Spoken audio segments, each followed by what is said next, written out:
Final question, Mr. Mayor. I know you've been very generous with your time, but recent studies showed that there have been more than 300,000 racist messages about you since you became mayor in 2016, and that number's increased exponentially since the ULEZ story has played out. And you've said that you've had PTSD from some of this abuse, this racist abuse you've been suffering.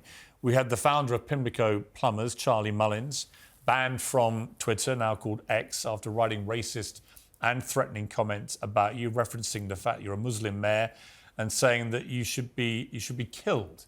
Someone should kill him. How did you feel when you read that from such a high-profile person? I want to say it beggars belief.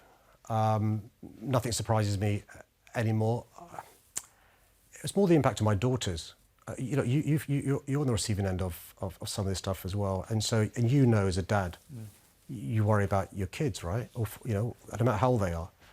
And as my daughter's seeing that upset me the most. You know, my wife's an adult. She's seeing some of the stuff, but also when you say this stuff, even though you might say you don't mean it, how do you know how somebody else is going to react to it in relation to, the phenomenon of grooming, being radicalised, incitement? And so, listen, I'm up for robust debate. I think it's really important in democracy. People should be acting in a way that make their views clear, but it should be lawful, peaceful and safe. And that's one of the reasons, by the way, I'm like you, I support, the ends in relation to Just Oil and Extinction Rebellion. I don't support some of their tactics because they're not lawful, safe and peaceful. But this goes on the other side of that because you're inciting others to not just commit a criminal offence, but to kill me. I mean, I was somebody who was close friends with, Joe Cox, right, who was murdered in 2016. I mean, we were close. And so, and from the work you do, people across the globe who are often the receiving end when people act on these sorts of messages. And listen, you've challenged me during this interview, and you will confirm nothing was off bounds in relation to the challenge. Right. That's the joy of a democracy. Yeah, I agree. But inciting people to commit criminal offences, commit criminal damage, I think, come on.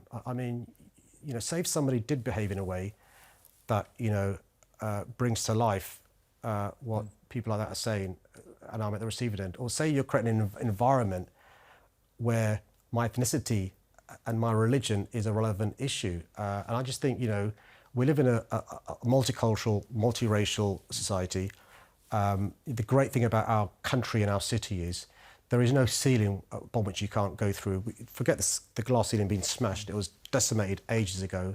And you're just doing back some of the progress make. And I'd implore people, yes, be critical of me, sign petitions, go on demos, don't vote for me if you don't want to vote for me and stuff. But there's got to be a line, beyond which you shouldn't cross. No, I completely agree with you. It's disgusting. Mullins has apologised since then. He's been taken off Twitter, which is good. Good to see Elon Musk's Twitter, X as it now is, taking action to take him off for that, because that's unacceptable. And I'm glad he has apologised for it. Just want to leave on a positive note, Mr. Mayor. You've just committed £135 million of funding, meaning that 287,000 more state primary school children in London will get free school meals from this week. That is a great thing to do, and I congratulate you on it.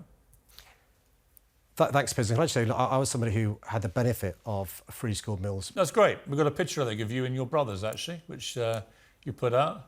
Look at you, all sweet, I'm the good-looking one. Face. I'm the good-looking one in the centre. I'm sure that, like my brothers, they might take issue with that, but I think it's great. Mr. Mayor, it's good to have you on Piers Morgan. So don't leave us alone next time. I promise I won't. Thank you for joining me.